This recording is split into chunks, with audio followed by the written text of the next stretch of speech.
A very good afternoon to you and welcome to this third episode of our show, Road to Vote 24.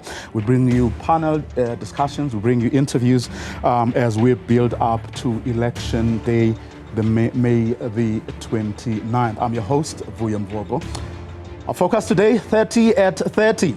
With a month to go before the May 29 poll, 30-year-old South Africans of different political persuasions share their feelings, hopes, and aspirations. We also want to hear from you. Today we're asking you, 30 years on, has the government lived up to your expectations of democracy? Your options are yes, if it has, or no, it hasn't, if that's how you feel, or more needs to be done, if that's how you feel. You can participate in our poll question by scanning the code that's on your screen right now. Your votes will come through in real time and we'll display them throughout the next hour. So be part of the conversation. Scan the code on your screen with your phone, and with that done, let's get going. Now, whatever their source, statistics paint a rather grim picture of South Africa's young people. If you look, the systematic challenges are real. 1 in 2 people don't make it to matric in this country. That's 24%, almost a quarter of young people live in households where there's no adult who works. 8 in 10 young people have to choose between buying food and looking for a job. And altogether, 9.1 million young South Africans are not in employment, not in education or training, and are therefore not able to contribute to the economy. Scary numbers there. And it's not like the problems started yesterday. If you go back to 2004, for example, look at the unemployment rate and how it has been steadily growing over the years. Look at 2010, it was at 45.54. That's almost half of young people who are unemployed.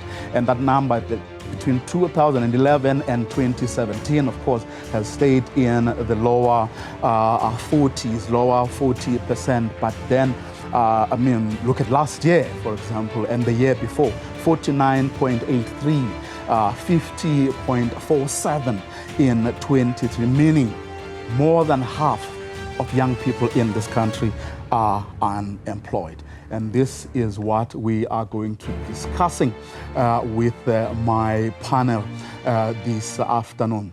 Of course, as you can see from that picture, those numbers, the National Development Plan, by the way, which is the country's blueprint, they spoke about reducing unemployment over the years, but none of those targets were met. 25.4 in 2010, that's the target that was there, but none of that actually happened. So my guests are going to be discussing this in a short while. They are drawn from various political parties in the country. They're also going to talk to us about their plans come May 29th, how they hope to convince young people, especially, to vote for their respective political parties.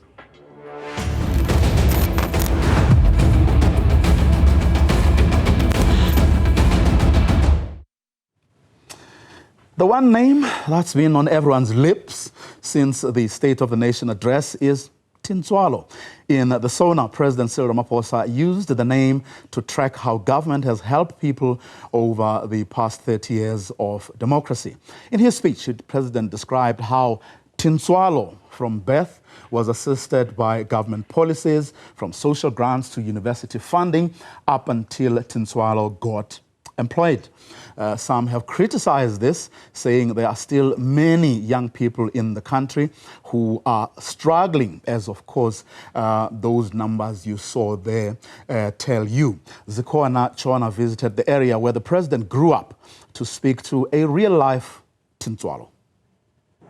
Tintswalo, democracy's child.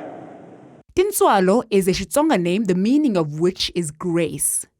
hi lero tintswalo I munhu wa hi xichanga xa ka hina kumbe Xitsonga xa ka hina lo wa dziwa ku thavito ku tintswalo I munhu wo rhula I munhu wa respect I munhu loyi a nga na xichavo. This is Dintswalo Phazane, a 30-year-old from Shawela, Soweto.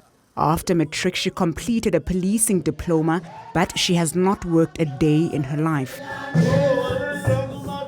Vutomi bya mina byi le ku tikinyana ku antirhi a ku na la ntirha kona from ni dyondze tidyondzo ta mina antirhi ka nkarhi wa sweswiwa ni va ni lo tshama swi ni twisa ku vava ngopfu most ka loko ni ta va ni dyondzi xikolo ni nga ri ku tirheni ni twa ka mina swi ri difficult because antirhi mara ni dyondzini mara na swi vona ku a swi pfuni nchumu loko ni apply kun'wana ka ti-interview even le phoseni ni tshame ni apply sweswi ni nga ni apply ra vunharhu. Also in Shawela, we met 20-year-old Nkensani Malungani, who completed her matric last year. She was hoping to study towards a degree in business management this year, but it was not to be. It hit me hard. It hit me hardcore. Yeah, I have to.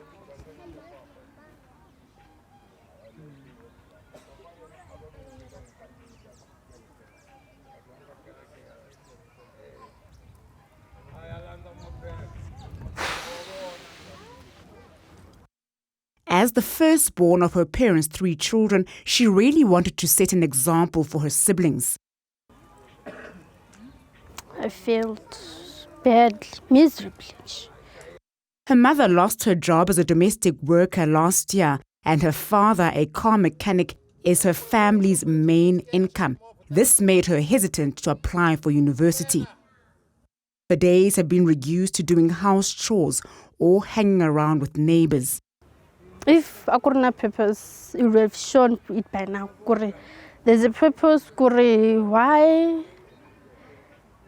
And like I'm thinking, why did I even go and finish matric? Because after, I was never told life after matric would be like this. Many young people are clinging on to hope. Hope that things will get better and soon. Jobs, learnerships, internships, opportunities is all they yearn for. For Newzroom Afrika on channel 405, I'm Zikhona Tshona in Shawela in Soweto.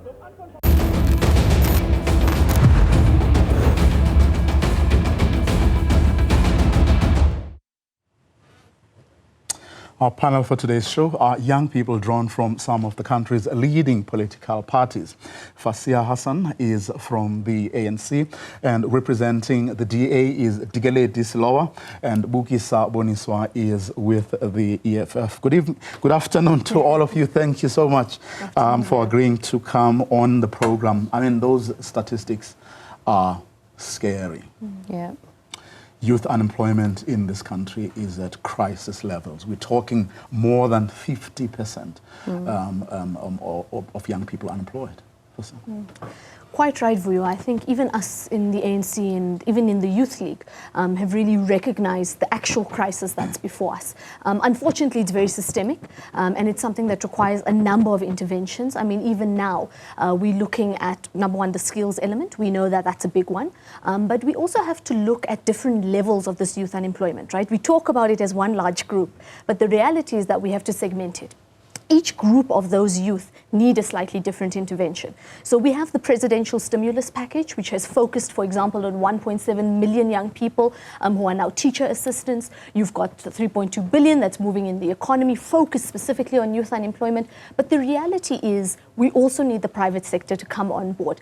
We can do a lot as the state, but we do need where 2/3 of the economy is sitting, i.e. the private sector, to also sort of join hands with us and ultimately put in a few things. The first thing, we've already done it in the public sector, the removal of entry-level experience for those jobs.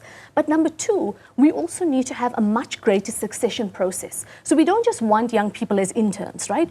We want young people on boards. We want young people on the executive of different companies. We want young people to have a long-term career trajectory beyond just what we're saying in terms of, like I said, short-term employment options. Digeledi, I mean, from where you sit, your take on the unemployment crisis in the country? I think the unemployment crisis in the country is shocking, to say the least, to the point where we're no longer shocked by it. But to also say, as much as we have over 30% of young people who are unemployed, 70% of those are between the ages of 16 to 24 years old. So that creates a dire situation where we really, honestly, we're looking at programs that can work and have worked within the Western Cape and elsewhere in the city, where you're actually even taking programs such as the EPWP program and ensuring that it's not just another program where you place young people to pick up litter or to clean roads, but to actually place them in departments where they can work and gain the necessary work experience and skills pertaining to their level of education, which is a step up and which is something that the city of Tshwane is doing great. Another thing is also to ensure that there are travel vouchers, and you look at travel vouchers so young people can actually go and look for jobs, because when you're an unemployed youth, you don't have the money to start off with to look for a job. The 350 you're probably going to get is, going to be used for data so that you can apply for those jobs. And this is why even in the Western Cape, as the DA, we've spent over 5.5 million on our youth recruitment portal as well. We've boosted SMMEs, which have actually created more than 4,900 jobs that, are sustainable jobs within in SMMEs, and which is the necessary things that we actually need to do is put in programs that empower the youth, that actually place young people that are skilled as well and those that are unskilled into work environments where they can get a stepping stone and actually find themselves in the right careers, in the right departments, and not just work as well for the sake of having a job, because it's more than that. If somebody's going to go to school at the end of the day to study, then, and with the high rate of unemployed graduates as well, is that where do you place them? It should be beneficial to them as well of where we are going to place them within our economy. Thank you. Bugisa, from your vantage point? Well, the youth unemployment rates, I think, is something that South Africans are not shocked by. I think there were warning signs before elections even, and I think steps taken by the government at that point were just not adequate. And that's why then it's a bit frustrating when you have people that are in positions of power would then say, oh no, let's try to fix it now. The presidential youth stimulus program, if I'm not mistaken, started about 3 years ago. Way before that, we had warning signs that youth unemployment was going to be a problem. However, I think what the EFF has right and what we want to do when we take up office after the elections this year is that firstly, you need to ensure that within the public sector, you need to have at least 30% of the people that work there, 40% rather, that work there as the youth. Because what that means is that you'll have skills exchange, even the youth, because we have a huge amount of graduates that are unemployed and have the qualifications. But it's just that there isn't a creation of jobs by the government, because I feel the government has put an overemphasis on the financial sector, not necessarily industrialization. And that's a problem, because the financial sector isn't necessarily here for the long term. But when you look at things like industrialization, having industries, textile industries, all of these types of different industries would help with the economy, because those types of industry or that sector in particular is the one that ensures that we have long-term job security for people that work in this country. And when you even look at the private sector, they also need to come to the fore. And what the EFF is saying is that 40%, at least 40% of the workforce in the private sector should be the youth. So you need to put youth in positions where there's going to be skills transfer that happens, and also equip the youth.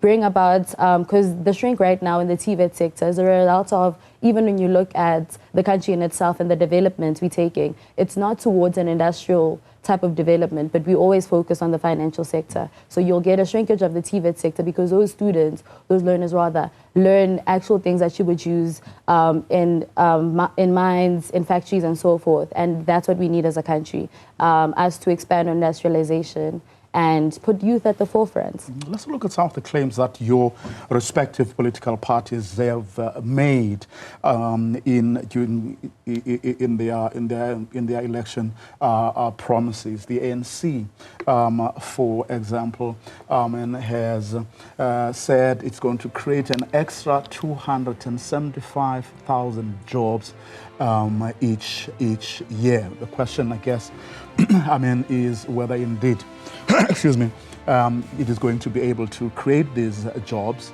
and what it's going to take, and where exactly are these jobs going to be created. Fasiha? Thanks for your, I actually pulled out all of my numbers when I heard what you said. So it is most certainly viable, and we're looking at long-term sustainable employment. And I'm very glad you mentioned those different sectors, because the reindustrialization of the economy is key to that. But let's talk actual things, right? In terms of the automotive sector, right now we are assembling motor vehicles in this country at around 39%, right? We want to push that to 60%, and that is fundamentally possible. If you look at Tshwane, for example, where my esteemed colleague Dikeledi is from, the Tshwane SEZ, under the ANC-led government, has therefore created, I think, the Ford Ranger, if I'm correct. We have the largest manufacturing Ford Rangers outside of the US here, and that's created tens of thousands of jobs. That's on the auto sector. If you think of the textile industry, there's a lot of push in terms of local textiles to increase their production, but also in a way that along the value chain and the supply chain, we employ different people. And that also gives an opportunity for young people. But let me end on this one. There's the poultry sector and all of that, but I think there's an opportunity here for us on the green economy. This is a space in which young people can really take up the mantle. As we're pushing to end load shedding, which I'd like to speak to in later part of this interview, but as we push to end that and bring in more renewable energy onto the grid, this is an opportunity for young people to get employment beyond just installing of solar panels, but actual skills, both from engineering to the value end of that supply chain as well. Well, I'm hoping that we're going to bring, we have fact checkers, people who actually, yes, check the facts on the back of claims that politicians, political parties often make on that promise. Fact check says that promise has actually been broken over the years, and you will have seen from the numbers I read earlier, when you track the unemployment trend. Right? And let's talk about some of the challenges, right? When President Cyril Ramaphosa took office in 2019, at the beginning of this administration, I think we had incredible ideas. Unfortunately, it was COVID as one of them, but also, if we're being honest, the state capture years really did a number in terms of the ability for government to actually do their job. So if we're being honest, these are situations in which there's a plan, there's what we think we can do, but of course we must be practical. Okay. COVID-19 destroyed over 16.2 million jobs, and right now, actually, I think it's 16.3 million jobs that have been really ultimately recovered, and the economy right now is at a pre-COVID level, and that has been under the ANC-led government, and that's no small feat. Dikeledi, let's bring up a claim that your political party has actually made consistently over time, that South Africa has one of the highest unemployment rates in the world, which of course Africa Check has looked at and actually agrees. One thing that is so important is to realize where the genesis of some of these problems are and where they started, because these problems actually started with water shedding and load shedding. Besides COVID-19, we had already lost 300 billion in our GDP. That is just about the jobs as well, above all the jobs that we've lost. And this also impacts the economy and how young people find employment. And if we can, at the end of the day, put an end to water shedding and load shedding, it invites investment and development into municipalities across the country. And those developments actually empower the youth.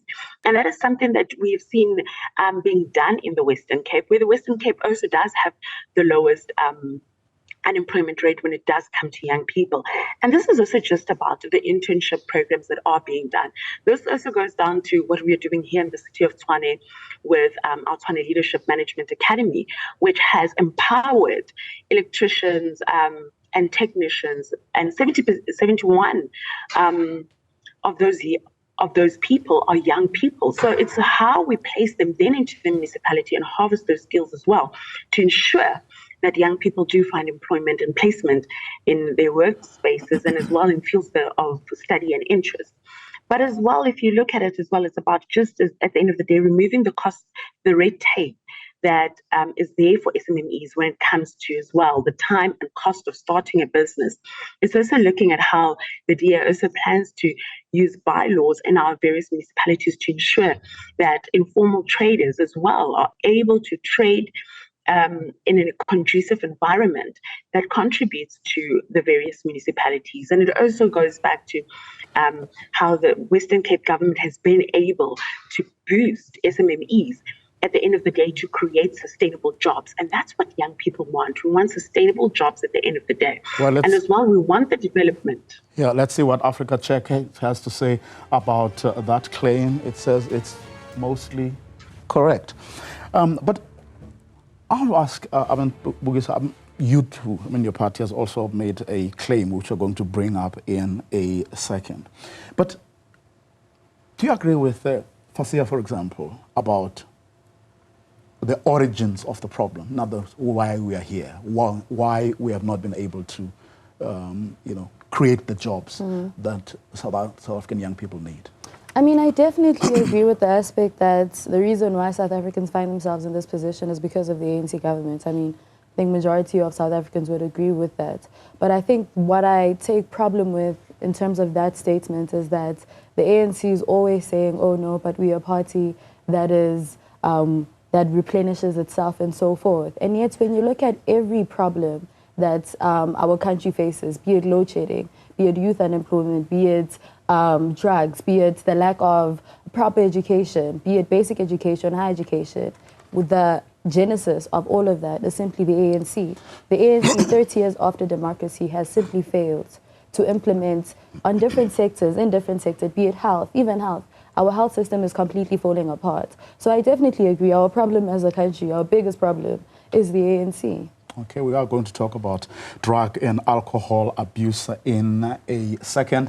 Remember, you can participate in this show by answering our poll question for today. We're asking, 30 years on, has the government lived up to your expectations of democracy? Your options are yes, if it has, if that's how you feel, or no, it hasn't, if that's how you feel, or more needs to be done. Scan the barcode that's on your screen right now. Your votes will come through in real time and we'll display them throughout the next hour.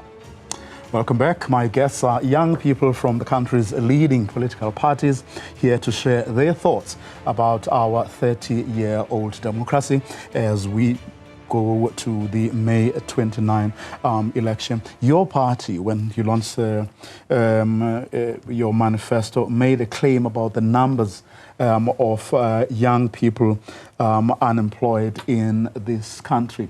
Joblessness in South Africa sits at more than 15 million people who are capable to work. Let's see what Africa Check, who have checked whether indeed this number is correct, and they say it's incorrect. Well, I think with youth unemployment, right, I think everyone in the country can agree that there is an overwhelming number of youth that is unemployed.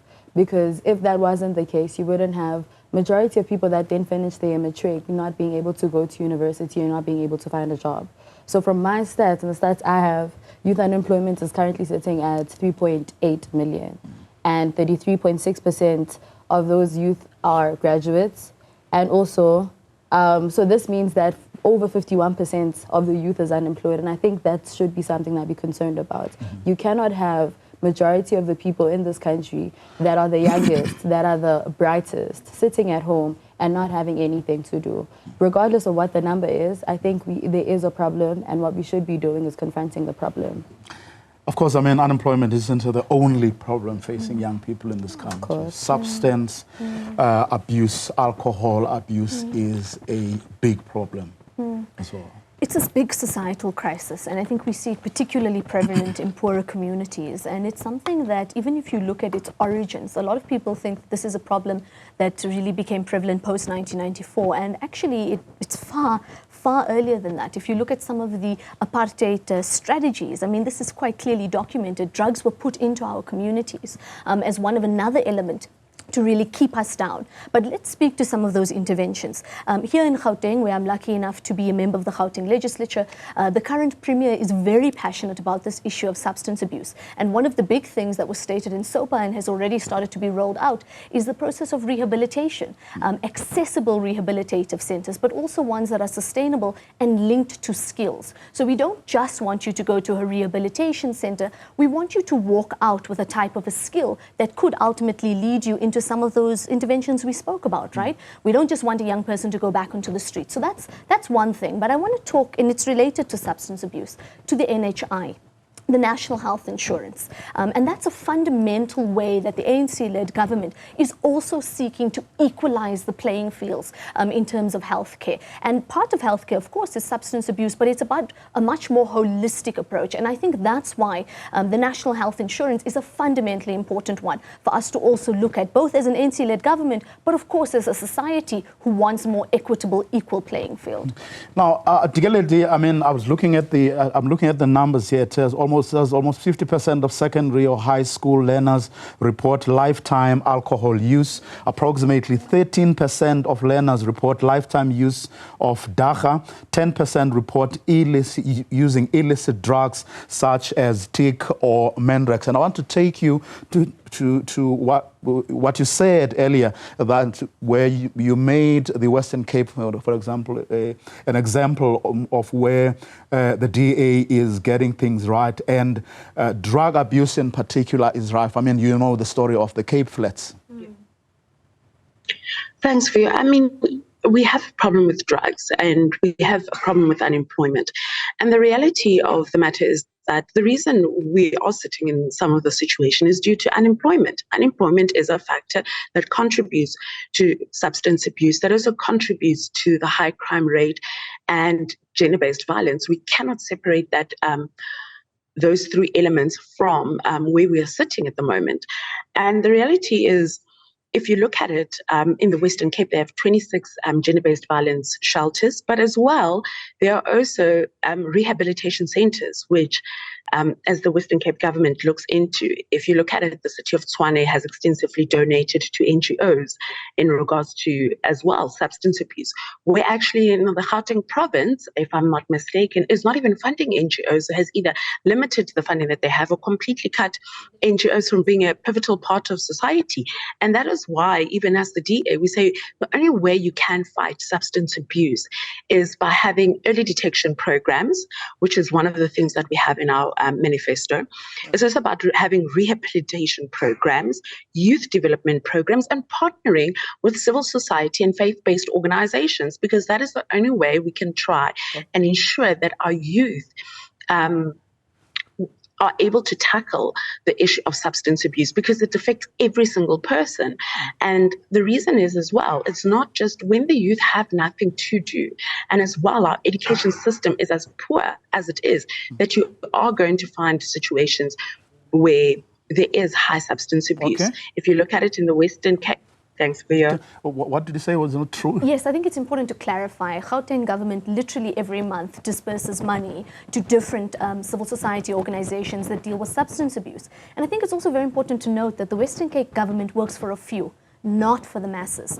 If you look beyond the Cape Metro, the reality is the majority of our people in the Western Cape are not being served by a DA-led government. So we have to be very open and honest. And also on a Gauteng level, we are creating more net jobs in Gauteng than there are in the Western Cape. So this notion or idea that the DA leads better is fundamentally incorrect. Even the city of Tshwane, I chair the portfolio for COGTA in Gauteng. There are a myriad of issues. Every week they're before the portfolio committee, and they're on the face of bankruptcy at the moment as well. So this idea that the DA works for a very small select few, and I will say it, it is unfortunately for white people, and unfortunately they are not assisting the masses in both the Western Cape and in the country. Your thoughts on what the DA is doing in the Western Cape, but also the claims that that the ANC, I mean, nationally, is actually doing its best to deal with this problem? I'm not convinced by either claim, because I think there hasn't been enough intentional help that the government or the DA in the Western Cape has tried, the ANC either.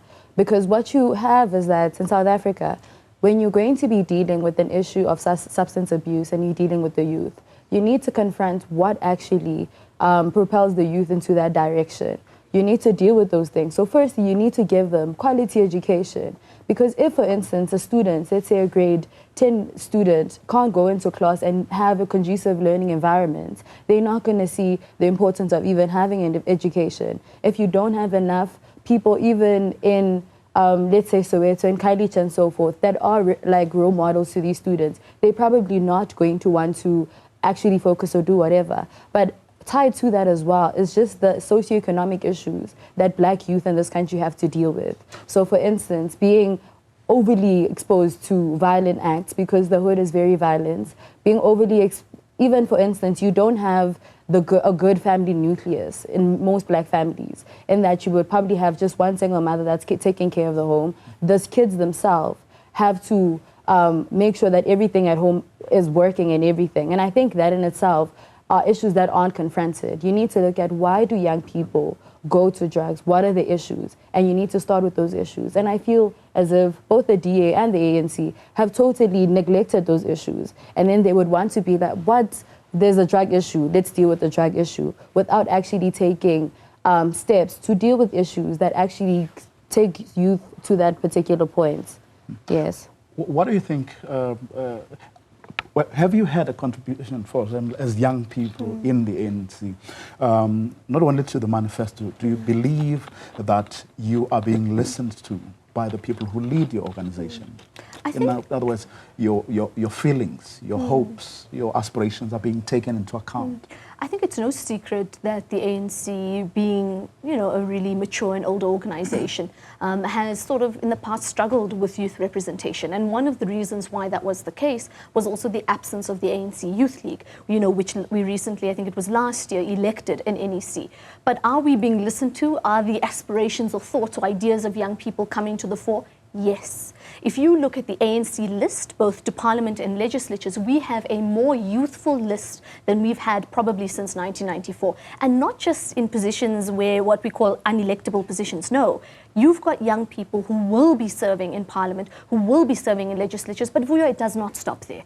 We are fighting inherently for young people to not just have a seat at the table, but for us to have decision-making powers. And so we've made it very clear, and I've said this before, the senior ANC leadership have chosen, actually.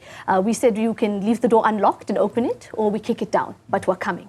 And to their credit, in this most recent process of putting forward, hopefully soon to be elected representatives, they have opened the door. And we will ensure, by the way, that as the ANC Youth League and as youth representatives in the ANC, that we will push them harder than we ever have, because the reality is our constituents, our young people are suffering. And we will be pushing those forwards, particularly on youth unemployment, but also beyond that. Like I keep saying, we want more than just fixing the unemployment crisis. We want a fundamental, sustainable life of dignity that the ANC-led government can provide. Digeleji, do you believe that your leadership, the leadership of your party, does the best it can to take the needs of young people into account? I think, Vuyo, the one thing that we actually have to look at is when you look at the amount of young people that have been represented within councils and as well provincial legislatures and parliament, the DA has always been leading in that, and which shows you that as young people, our voices matter. Across board, we've got so many young people who've come up from our youth structures, leading into key potential roles, being shadow ministers and shadow MECs to talk about issues that affect young people as well. So this is to also say that the DA has never been blind to the role of young people within our society and what we can contribute to influencing policy, but as well has also ensured that young people take up very pivotal roles, myself included. And many others have served or are serving as MMCs as well in local municipalities. And this is where you see the effective change that young people can bring in terms of policy and direction, and ensuring that we have programs in place for young people. So we are the leaders in that regard. And this is why it's so pivotal for us to also go back to our constituents and say that we are there fighting for you, but as well as to also say that, this is where you can actually see that we are able to channel the issues of young people in every sphere of government. So it's not just about our internal politics. We go through the same rigorous process, and there's always been space for us as young people within the Democratic Alliance. I mean, you're a party of young people, essentially, but do you believe that you carry the hopes and aspirations of young people the way you should? In other words, you also don't fall into the trap, of doing politics the way that it's been done. I definitely think that the EFF always has the youth at the center, right? So even when it comes to, let's say, the consultative processes that we've had before our manifesto, in terms of who exactly we went to and who we asked. So, for instance, you would ask the youth that's in higher education, you would ask young professionals, and even just basic like learners that would go to high schools and stuff like that. So the EFF has made sure that they go to the ground and actually consult with the constituency, because I think that's how you actually gauge what the people want and therefore how you then implement it.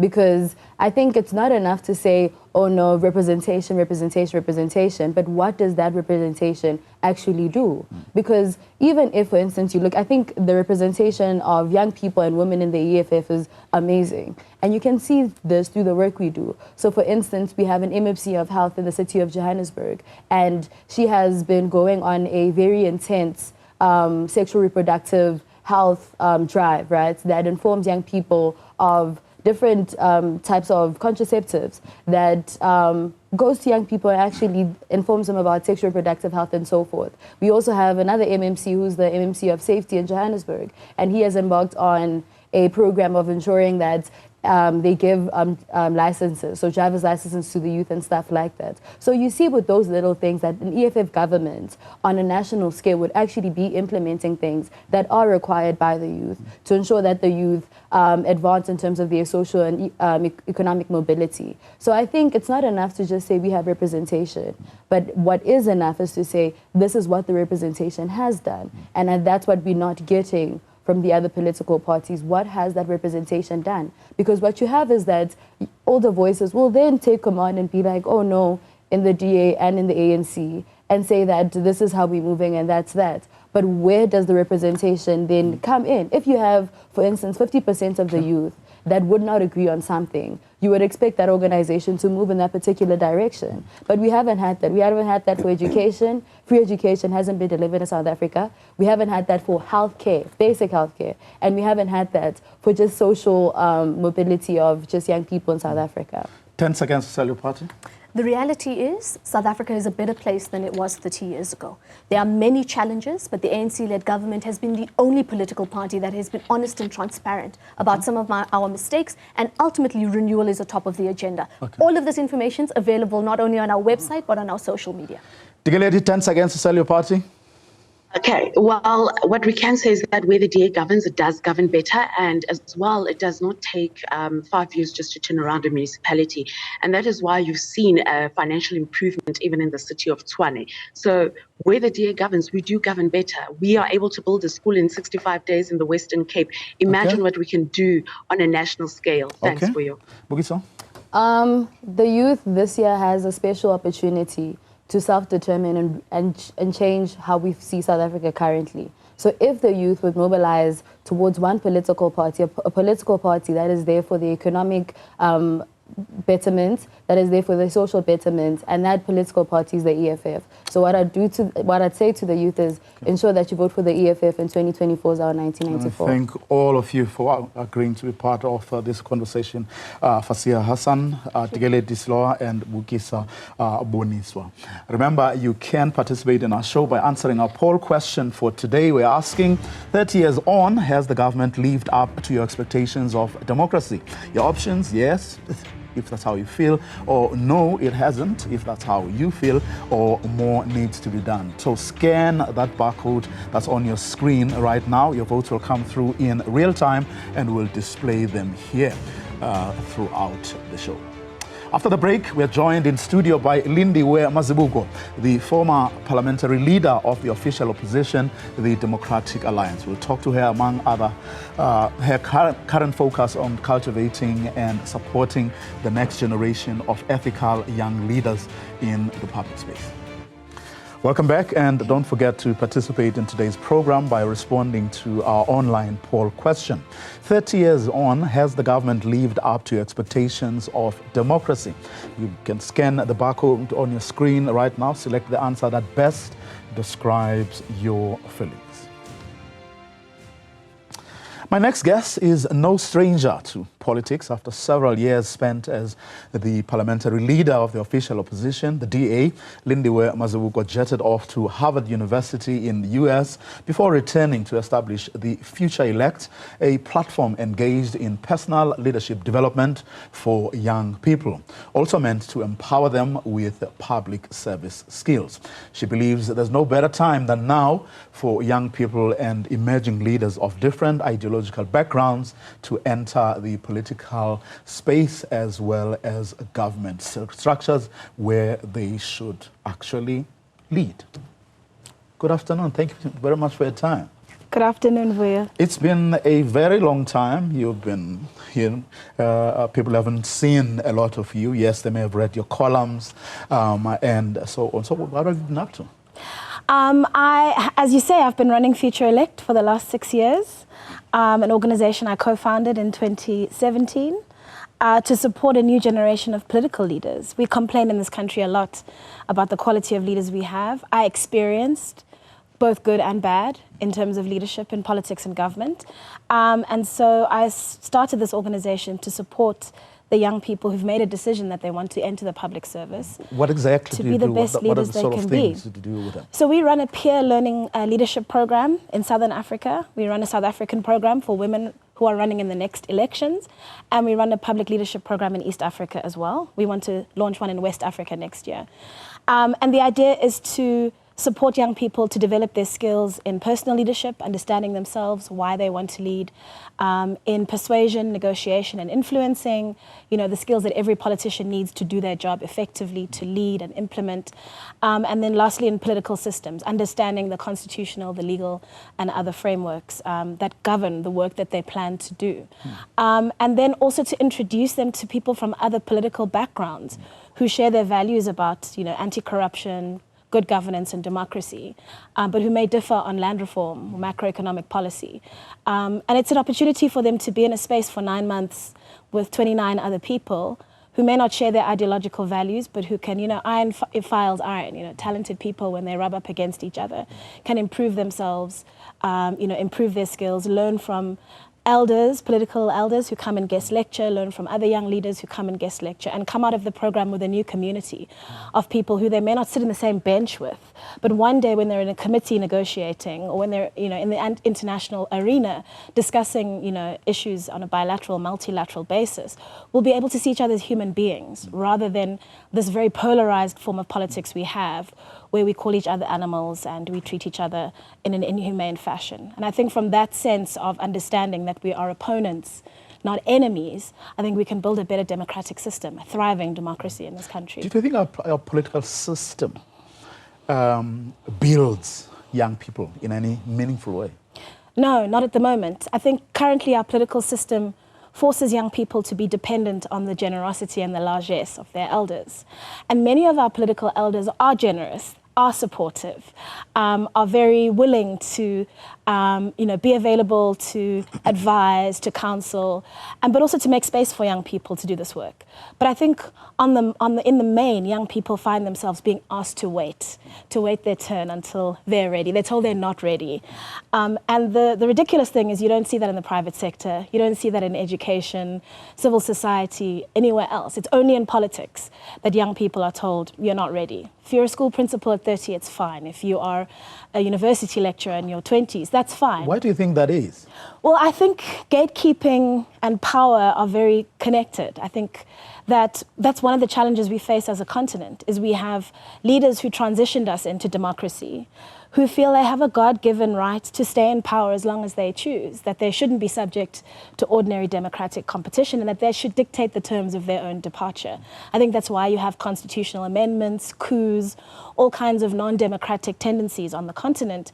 They're really centered on the idea that this group of individuals who transitioned us into democracy or post-colonialism, post-apartheid, have some kind of God-given right to stay in power as long as they please, even as the continent has moved on.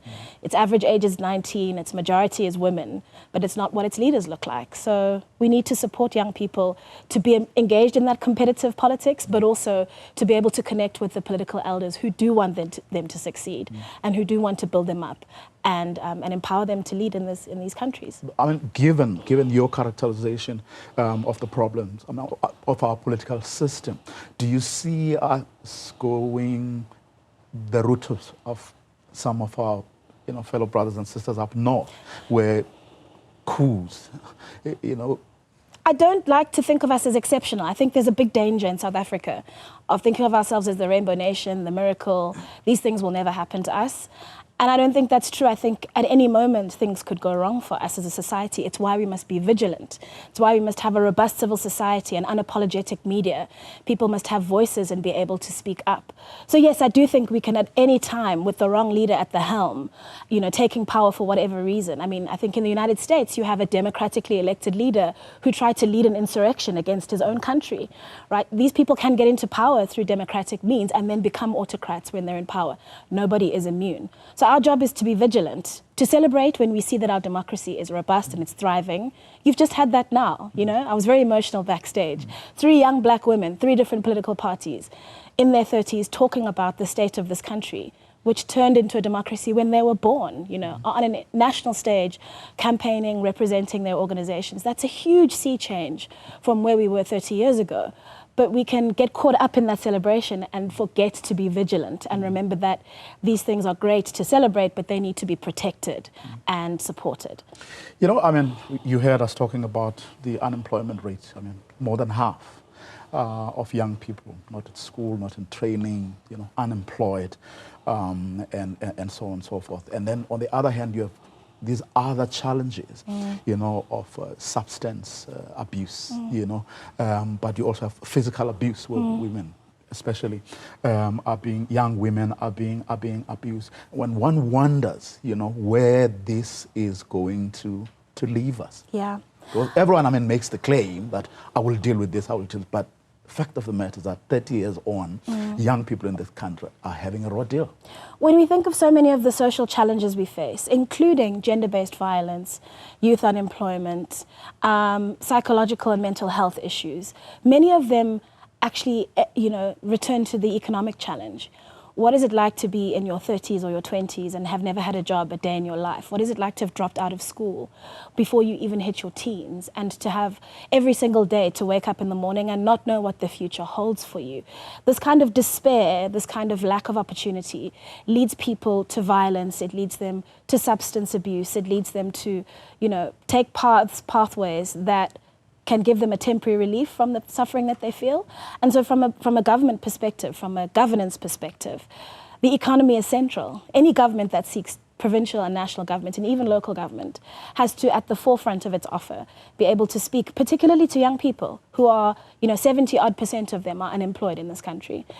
Have to be able to speak to an offer that will offer them hope and a realistic prospect of exiting this drudge of waking up every morning and not knowing what the future holds. And then it also has to offer a pathway out for new generations of young people who haven't even entered school yet, that this won't be their future.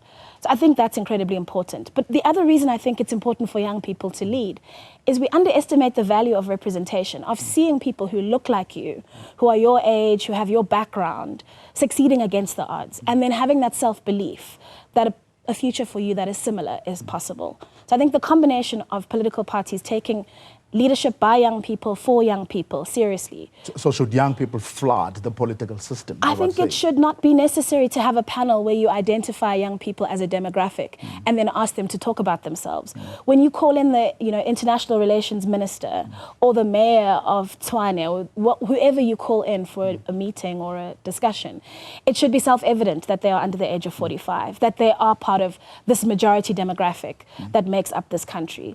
I look forward to that day when we're not having panels about women in leadership, about young people in leadership, that you can ask these questions in a mainstream fashion after you've asked questions about foreign relations and macroeconomic policy. Would you go back to politics? I would, under the right circumstances, but for now I'm really, really happy supporting citizens to be active and engaged in the political space and supporting a new generation of leaders who are younger than me. I'm not young anymore. To do great things and to not have to live through the challenges that perhaps we did as young leaders in a previous generation. Really appreciate your time. Thank you so much for agreeing to come through. Thank you, Vuyo. Really appreciate it. So what do people of a variety of ages and backgrounds expect from their government 30 years on? We asked a few of them a little earlier, and here's what they had to say. Number one, a crime. Ukuthi crime iphele. The gender-based violence ibe strong. Number two, sicelela abantwana bethu la iSoweto ukuthi babe nezindlu zabo. Bangahambi bayohlala emikhukhwini. Kunini bayihlala emikhukhwini abantwana bethu bangazitholi indawo. Number three, imisebenzi bakithi. Abantwana bethu abasebenzi banama-degree, bangama-lawyer, but abanamsebenzi. For the next 30 years etlang, ne ke kopa fela hore ho fele crime mo Soweto. Kore nka hle ka re the whole South Africa. And happy re kopa re thole dintlo tsa rona e sale re ngwadisa dintlo ka bo 96 a re so di thole le ka zeng. I think that in the next 30 years, we need to focus more of our energies on the sectors of the economy that we've been bleeding out money in terms of outsourcing into other countries, such as our infrastructure as a country, generation of basic motoring, and just how we channel our engineering sector. That is what I want to see happening in our country. And thank you for joining our Road to Vote and voting on our poll question of the day, where we asked you, 30 years on, has the government lived up to your expectations of democracy? And this is how you voted. 11% of you said yes, it has. 34% said no, it hasn't. And 55% of you said more needs to be done. Now, just before we go, I'd like to end with this. As we've highlighted for this last hour, things aren't as they should be for the country's youth. We know that those under 35 make up the bulk of our country's population, yet it is they who sit with the highest number of unemployed. How can that be in a middle-income country such as ours? How do those meant to be the backbone of our country's economy sit and watch from the sidelines? It is clear that they're getting a raw deal, but I have faith that change is going to come for our country's young people. They are the largest voting bloc. And that's the end of our show for today. Please do join us next Sunday at 17 hours for more of your latest news and in-depth discussions on our Road to Vote 24. See you next week.